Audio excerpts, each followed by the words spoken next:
እንግዲህ ፋሚሊ እንደምታዩት ዝናብ እየዘነበ ነው። ዝናብ እንደምታዩት ዝናብ እየዘነበ ነው። እንግዲህ ይኸው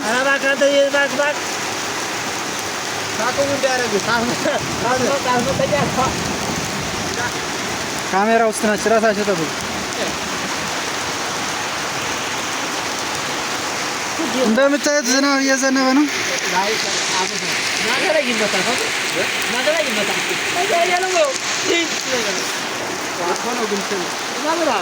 እና እንደምታዩት ነው ያው ዝናብ ይዘንባል። ያኮረኛል ብሎ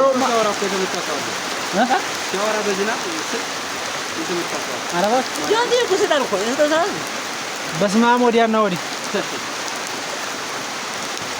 በርግጥ ከባድ ነው ማርያም እሱ ሰጣው አንተ ለማለት ሳይሆን ሰጣው መንገድ ሰጣው ሳለው አላላን ያለው ወጣት እኮ ኧረ ጎበዝ ዶክተር ሮዳስን ታውቁታላችሁ? ቄስ ነው ግን በሳይንስም ብዙ ቦታ ይላል። አሁን እዚህ ውስጥ አለኝ በጣም ከባድ ነው ስለ መብረቅ የተናገረ ማርያም ምን አለ የሆነ መብረቅ ብልጭ ይላል አይደል? ድምፁ ዘግይቶ ቢመጣ ከሆነ መብረቁ ርቀት ቦታ ነው እናንተ አይጥልም ማለት እውነት ነው። ይሄ ቦታው እውነት ነው። ያው ግን ወሮክ ከሆነ ብልጭ ብሎ ደግሞ ከ3 ሰከንድ ቀድሞ ድምፁ ከደረሰ የዛኔ ሩጧል ማርያም እንደዛ ነገር ነው ያለው። ብቻ ገቡና እዩ 3 ሰከንድ ስለዚህ በቃ ብልጭ ብሎ ድምፅ ወዲያው ደግሞ ተሰማ ድምፅ ማለት ከላይቱ ጋር ድምፁ ተቀራራቢነት ባለው ፍጥነት መጥቶ ደረሳችሁ እዚህ አካባቢ ነው ለመሸሸት ሞክሯል። ጀመር እንዴት አድርገህ ነው የምትሸሸው? አትሸሽም እኮ እሱ ኢላማ አድርጎ ተመጣ። አይ ድምፁና እንትኑ አለ ድምፁና እንትን ብዙ አይነት ነው ማለት ነው። ብዙ አይነት ነው። አሁን እዚህ ቁጭ ብለናል አያርገውና ቶሎ ወደዛው እንደፈረዳ የትም አካመልጥ ድረስ ያ ማለት እኮ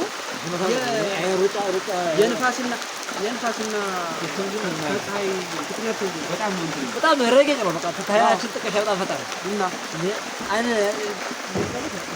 ስለዚህ በጣም ብዙ ነው። ጀመረ እንትን ይሰውር ነው እንጂ አታመልጥ።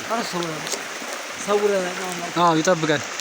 አሜን ሰውረ ነው ላይ አንተ ምን ይሳናል? ይታያል ግን ዝናቡ ሲዘን እኔ ምን አገባኝ ብቻ ለእንትን ዝናብ ሲዘን ብዙ ማለት ቀርቷል። ይሄው ምን አልዘን ማለት ስሙት ሆኖ የሚያጉረመር ስሙት ያጉረመር ማለት ተይ አቤት አባቴ አገር ፈወስካት አንተ